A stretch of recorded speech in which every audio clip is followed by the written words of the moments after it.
Bien, vamos a comenzar de esta manera con el tema de la clase del día de hoy sobre los campos terrestres, ya correspondiente obviamente a la asignatura de Ciencias Naturales. Bien, para poder dar inicio a esta clase, nos vamos a ubicar en la página 167 en la sección activa y me va a ayudar con la lectura, únicamente la sección activa, por favor, me ayuda con voz fuerte y clara. Francis, la sección activa.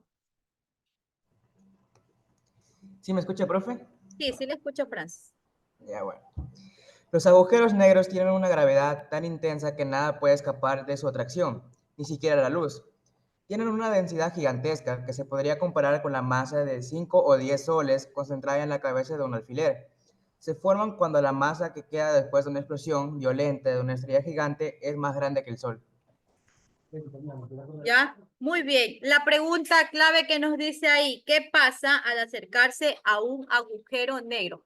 Vamos a responder esa pregunta. A ver, ¿qué pasaría si un objeto se acerca o se aproxima a este agujero? Pueden levantar la mano para su respuesta, ¿sí? A ver, ¿qué pasa al acercarse a un agujero negro? ¿Qué creen ustedes que pueda ocurrir? A ver, Francis. En mi humilde opinión, básicamente seríamos absorbidos por el agujero negro y moriríamos tranquilamente. Y, bueno, en más resumidas cuentas, eso. ¿Ya? A ver, ¿alguien más que tenga una respuesta? Hay más estudiantes. Ariana, Cristel, Dulce, Vergara. A ver, Isaac. Iba a decir lo mismo, ser absorbidos por la por tanta gravedad que hay y morirían. ¿Ya?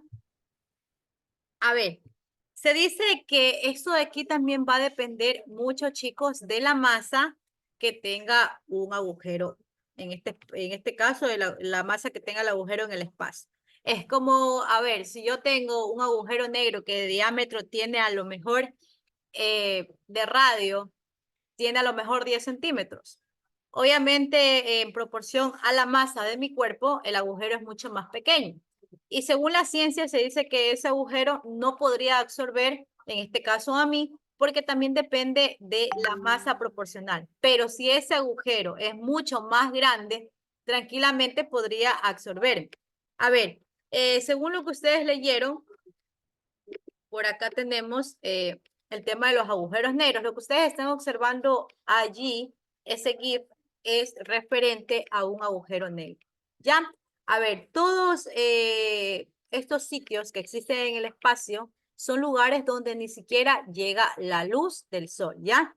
Se caracterizan los agujeros negros por ser bastante fríos, ¿ya? Y también el material que compone estos agujeros son bastante densos, ¿ya? Están llenas de partículas, sí, pero son partículas bastante frías, donde, como indiqué, no llega ni la luz del sol, ¿ya? Además, los agujeros negros tienen una fuerza de gravedad bastante densa, o sea, bastante fuerte, que tienen la capacidad de absorber lo que esté a su camino. E inclusive, parece que yo en alguna ocasión pude observar que hay agujeros negros que le doblan el tamaño del Sol. Nosotros tenemos en cuenta que se dice que el Sol es inmenso, pero hay agujeros negros que tienen la capacidad de triplificar el tamaño del Sol. ¿Ya? Bien, ¿ustedes consideran que a lo mejor un agujero negro tiene la capacidad de absorber planetas? Sí, porque eso, ahorita como está diciendo, puede triplificar el tamaño. Sí, profe, ¿Ya? porque por donde va pasando el agujero negro va absorbiendo todo a su paso. ¿Ya? Correcto. Impacto. Sigan, no los es que no escucho bien, no sé si es mi computadora o son ustedes que tienen el bastante bajito el volumen. Profe, una preguntita, yo tengo una duda. Profe, Dígame, mientras el agujero negro... Profe, ¿ya? una pregunta.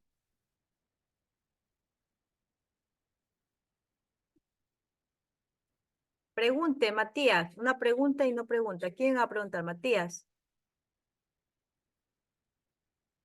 A ver, Pardo, Kevin y Otilio, Benjamín. La cámara, Suri, igual, la cámara. Necesito a todos con sus cámaras encendidas para saber que están en clase. Caso contrario, vuelvo y repito, los coloco en la sala de espera. Profe, se me está desconectando mucho. Ya, Creo que tenemos fallas del eso internet. Alguien que tenga preguntas referente al tema de los agujeros negros, pueden hacerlas para todos aquí intercambiar respuestas, ¿sí?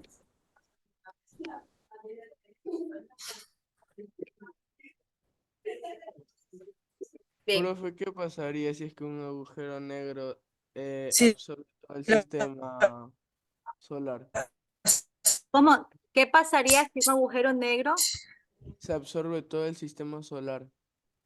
A ver, puede llegar a ocurrir, sí, pero a ver, se dice que los agujeros negros son lugares donde no hay prácticamente luz, no entra ni la luz del sol, o sea, no entra absolutamente nada.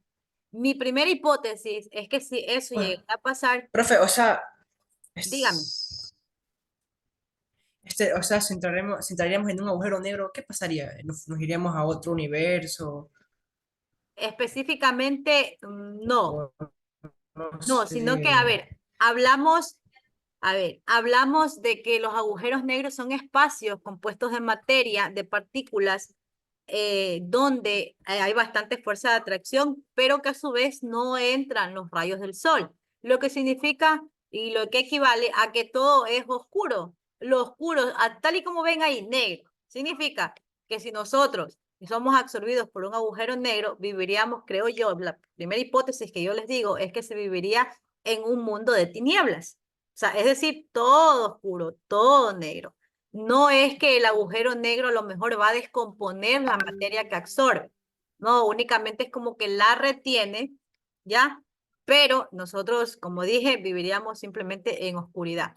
Ahora, si es que existen otras hipótesis, son correctas, ¿ya? Hay más hipótesis referentes al tema de qué sucedería si un agujero negro absorbe, en este caso hablemos de la Tierra, únicamente de la Tierra. Si la absorbe, significa que todo sería para mí, sería, y también lo leí en algún momento, y bueno, para mí fue la respuesta más acertada, porque si los agujeros negros no tienen la capacidad de destruir, de descomponer la materia, pero sí tienen la capacidad de retenerla, entonces significa que nosotros estaríamos en ese lugar, pero todo oscuro.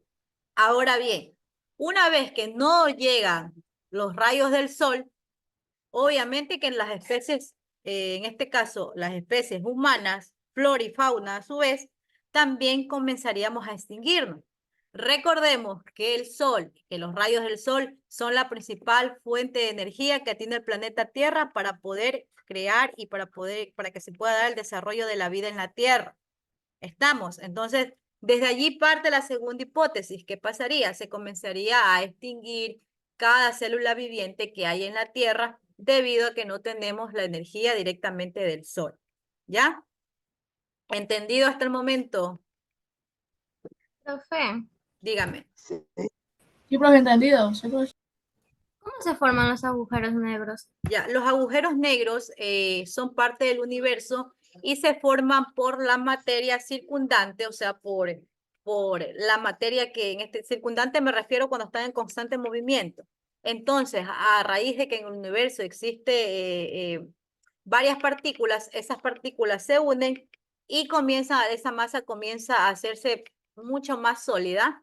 Hay agujeros negros que son mucho más pequeños, agujeros negros que son mucho más grandes.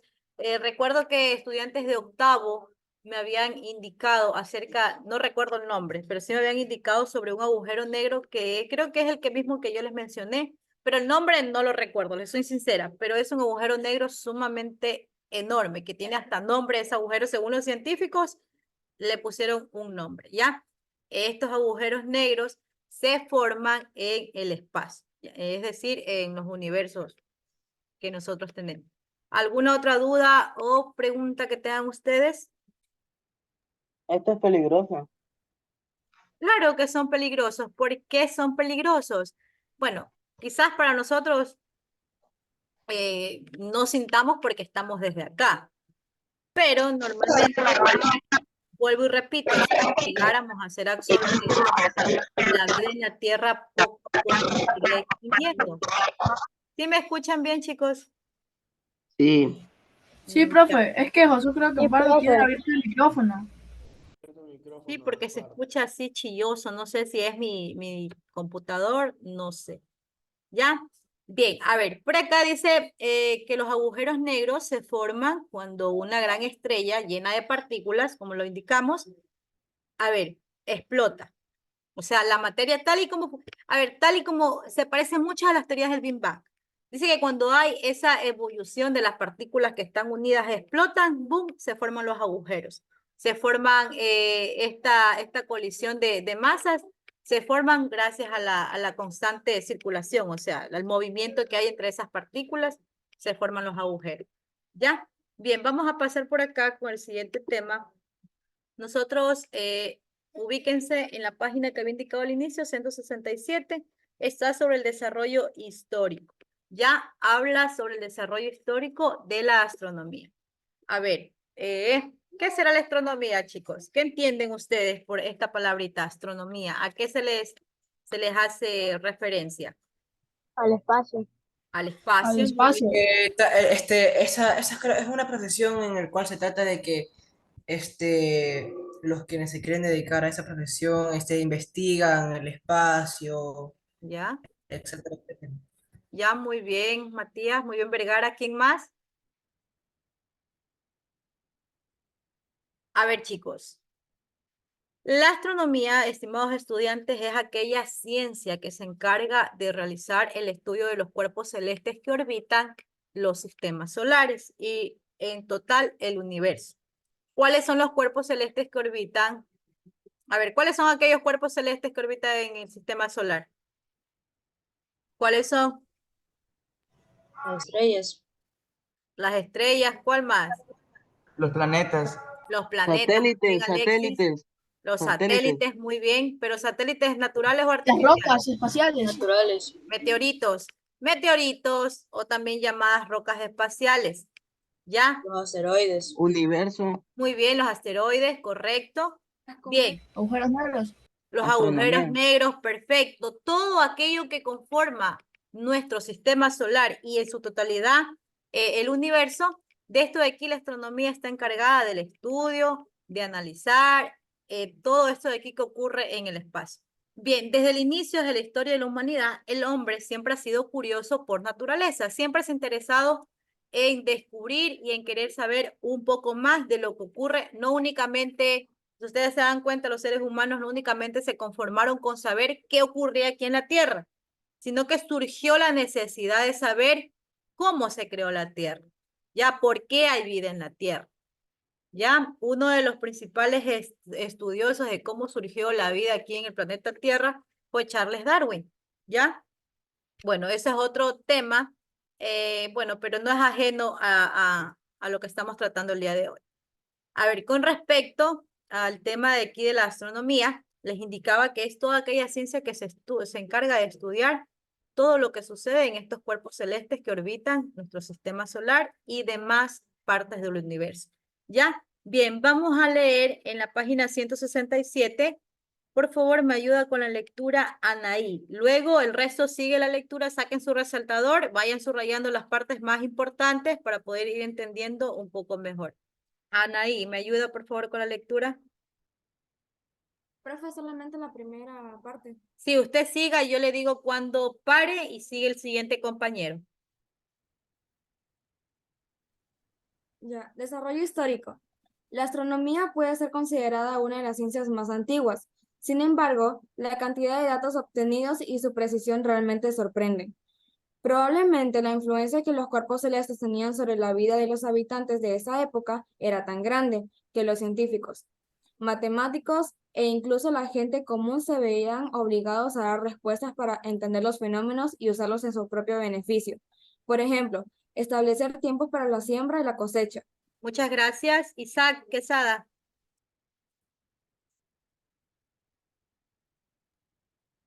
Las características más importantes que mostraban estos seres humanos era su capacidad de observación y una mentalidad creativa que les permitía cuestionarse y encontrar respuestas, sin recursos tecnológicos, únicamente disponían de conocimientos matemáticos y su ingenio. Ya, muy bien, gracias. Bien, entonces, como habían leído ustedes y indicado, que el hombre ha sido siempre curioso. Entonces surge la necesidad de querer saber qué ocurre más allá de la Tierra. Entonces aquí aparece nuestro gran señor Galileo Galilei, que fue la persona que creó el primer telescopio porque le interesaba a Galileo observar qué había más allá de la Tierra, ¿ya?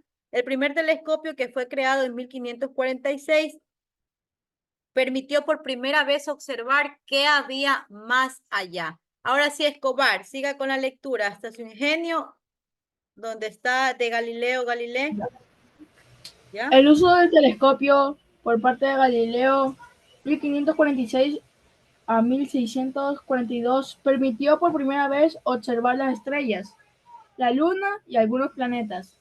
Estos instrumentos han sido mejorados en su tecnología con el paso de los años y son muy utilizados durante todo el tiempo. Ya, muchas gracias. Continúe, Vergara. George Halley inventó e introdujo el uso del estetoscopio, espectroscopio, en el siglo XIX, el cual brindó información sobre la composición química de los cuerpos celestes y sobre su movimiento. Gracias, Vergara. Continúe, Benjamín. ¿Qué página era, profe? Listo. Continúe, Kevin Barrera. No está poniendo atención, me parece, Benjamín. Barrera. George Halley inventó e introdujo el uso de espectroscopio en el siglo X y X, el cual brindó información sobre la composición química de los cuerpos celestes y sobre su movimiento. Ya, Ahora la bien, astronomía. gracias, Barrera. Eso de ahí ya leyó Vergara. Pero bien, gracias por su lectura. ¿Qué pasó, Benjamín? Su texto, página 167. Vamos, continúa con la lectura, Nehemías. Profe, Dígame. mira el chat un ratito. Ahora la astronomía, la geología, la climatología, la física y la electrónica y la astronáutica comparten técnicas experimentales y usan tecnología desarrollada de forma precisa. Ya, muy bien. Y continúa, por favor, con la lectura. Samir, ayúdeme con la lectura. Es el último, ¿no? Sí. Ya. Las organizaciones científicas trabajan en el desarrollo de la ciencia y buscan responder A ver, a muchas Samir, un preguntas. ratito, Samir, ¿sí está prestando atención? A ver, ¿hasta Sí. dónde se quedó? Desarrollada de forma precisa el lanzamiento y puesta en órbita de satélites. Yo quiero leer, yo quiero leer, yo quiero Ya, leer. siga Matías y luego me ayuda Samir. Siga la lectura, Samir, usted. Ya, a ver. El lanzamiento y puesta en órbita de satélites. El primero fue el Sputnik. A ver, Matías tiene muy buenas ganas de leer y de participar por el En internet. Matías, Cogieron mal 1957. internet. vamos a silenciarlo a Matías. Ayúdeme con la lectura, A ver, Suri, con voz fuerte, Suri.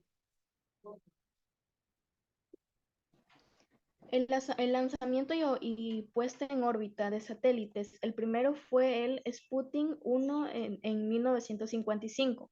Marcó un antes y después en la ciencia espacial. Los satélites transmiten información de manera constante y permiten obtener imágenes satelitales en tiempo real, modelos tridimensionales, entre otros. Ya, muy bien. Y por último, Samir, para poder observar un video sobre el primer satélite. Y es el último, ¿no? Sí, ahora sí es el último, Samir. Bueno, las organizaciones científicas trabajan en el desarrollo de la ciencia y buscan responder a muchas preguntas. Y a esta trayectoria se busca la tecnología para viajar a otros mundos. Ya. Muy bien. Ustedes han escuchado sobre el primer satélite lanzado al espacio, que es el que está situado en el texto, el Sputnik. Este satélite se dice que marca un antes y un después, porque fue uno de los primeros satélites que ayudó a establecer las telecomunicaciones, ¿Qué significa las telecomunicaciones? Ayudar, por ejemplo, nosotros tenemos, usamos uso del teléfono, o sea, hacemos uso, llamadas, hacemos uso de WhatsApp, uso de redes sociales, gracias a los satélites, que orbitan el espacio. Y en este caso el Sputnik fue uno de los primeros satélites que tuvo la capacidad de que haya esa conectividad. Ya vamos a observar un video que yo les he puesto aquí después de, a ver, ese de aquí ya. ¿Tienen dudas, preguntas? Las pueden hacer luego del video, ¿ya?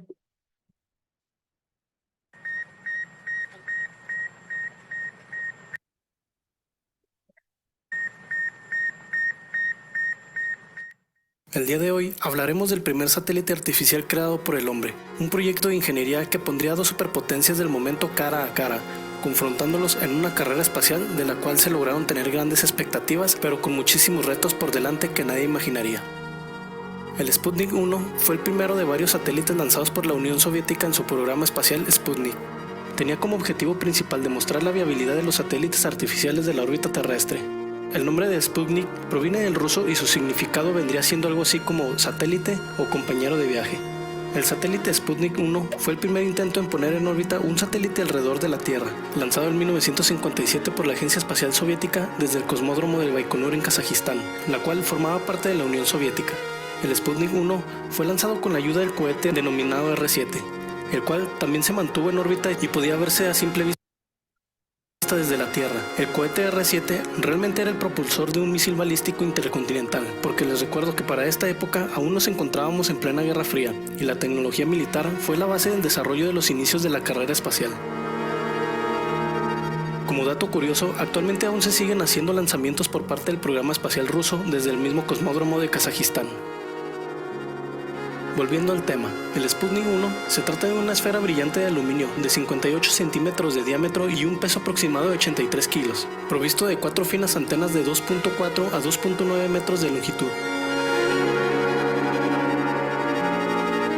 Los instrumentos a bordo del satélite estaban alojados en una cápsula. La esfera en sí estaba llena de nitrógeno a presión, esto para lograr una resistencia contra la presión del espacio. En cuanto a las señales de radio transmitidas por el satélite, se logró obtener información sobre la concentración de los electrones, la propagación de ondas de radio de la ionosfera y la densidad de las capas altas de la atmósfera, la temperatura donde los gases en aquel entonces eran muy enrarecidos y la presión se codificaron en la duración de unos pitidos de radio que el satélite emitía.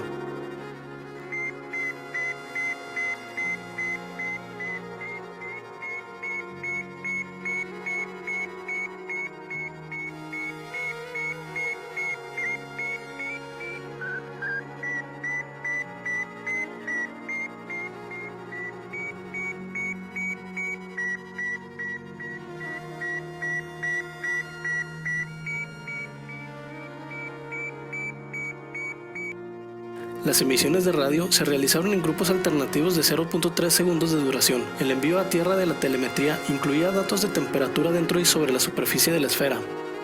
Por otra parte, las señales de radio que se emitieron tuvieron una longitud de 15 y 7.5 metros, las cuales muchos aficionados de todo el mundo se afanaban por detectar. En total, el satélite contaba con 2 transmisiones de radio. Una de las capacidades con las que contaba el satélite era el de detectar objetos cercanos, haciendo referencia a meteoritos. Sin embargo, en su estancia en la órbita no logró detectar ningún objeto cercano. Mientras el satélite se encontraba orbitando la Tierra, empezó a presentar ciertos fallos y uno de ellos era la pérdida de presión dentro de la esfera. Esto se debió a la presión exterior, la cual fue detectada por el cambio de temperatura que registraron los instrumentos. Los transmisores funcionaron durante 3 semanas, hasta que fallaron las baterías. El 4 de enero de 1958, el satélite logró caer a la Tierra, logrando registrar un total de 92 días en órbita, 1.440 órbitas a la Tierra y una distancia recorrida de unos 70 millones de kilómetros. En cuanto a la órbita que logró realizar, tenía una distancia en el apogeo de unos 950 a unos 938 kilómetros aproximadamente y de perigeo unos 200 a 214 kilómetros. En cuanto al cohete de lanzamiento, también logró ser visible desde la Tierra cuando este se incineraba en su reingreso, mientras que el Sputnik fue menormente visible en la reentrada.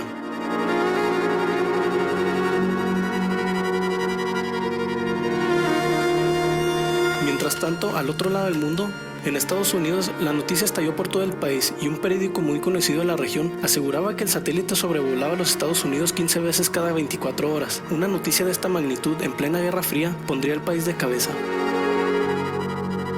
Mientras que el orgullo lastimado de aquel país lo catapultaría a impulsar su propio programa espacial, dando en sí el nacimiento de la carrera espacial, la cual en un inicio estaría motivada por competir contra los soviéticos, pero al final de cuentas y con la caída de la Unión Soviética, los rusos y los estadounidenses terminaron trabajando en conjunto con otras naciones, tanto latinoamericanas como europeas, y con un nuevo fin en común, el desarrollo científico y tecnológico para la exploración espacial. Bien, chicos, vamos a hacer una pausa hasta ese momento del video. Colóquense para hacer un factor ya de los que están conectados, ¿sí? 1, 2, 3. Ya déjenme enviar rapidito porque si no después me quedo hasta eso. Vamos conversando acerca de este satélite. A ver, se dice que este satélite marcó un antes y un después porque fue el primer satélite de construcción humana, o sea, hecho por el hombre, en ser lanzado al espacio. Antiguamente existía esa competencia, esa competitividad entre los planetas por quién iba a ser, en este caso, la máxima potencia, ¿ya? Esa carrera estaba entre la Unión Soviética y Estados Unidos. Ustedes no sé si han escuchado que Estados Unidos es una de las principales potencias del mundo. Se caracteriza por tener desarrollado mucha más tecnología que otros países. Entonces, en ese entonces había esa carrera por quién ser el primer planeta, ¿ya? Entonces, desde ahí se marca el hito de la historia con el tema referente al envío de satélites. Bien, la primera función que tenía este satélite del Sputnik, a ver, para los que observaron bien el video y pusieron atención, ¿cómo eran las emisiones que emitía este satélite?